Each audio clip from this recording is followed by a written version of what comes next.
আপনার মূল্যই বোঝেনি তার জন্য নিজের মুখের ভাষা বা মনের শান্তি নষ্ট করার কোনো মানে হয় না, বরং তাকে মন থেকে একটা ধন্যবাদ দিন। কেন জানেন? কারণ ভুল মানুষ চলে না গেলে সঠিক মানুষ জীবনে আসবে কিভাবে?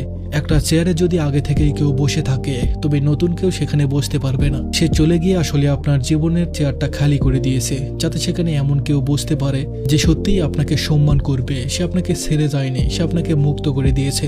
লোহা যত পড়ে তত শক্ত হয়, তার দেওয়া আঘাত আপনাকে শিখিয়েছে আবেগ দিয়ে জীবন চলে না, বাস্তবতা অনেক কঠিন। আজ আপনি যে এত কঠোর পরিশ্রম করছেন, নিজের ক্যারিয়ার গড়তে জান প্রাণ দিয়ে লড়ছেন, এটার পিছনে কিন্তু তার দেওয়া এই আঘাতটাই জ্বালানি হিসাবে কাজ করছে।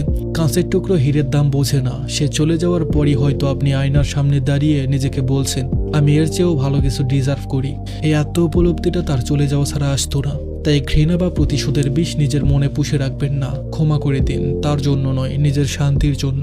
হাসি মুখে বিদায় জানান এবং নিজেকে প্রস্তুত করুন, কারণ আল্লাহ আপনার হাত থেকে যেটা কেড়ে নিয়েছেন তার চেয়ে হাজার গুণ ভালো কিছু আপনার জন্য অপেক্ষা করছে। ধন্যবাদ সবাইকে।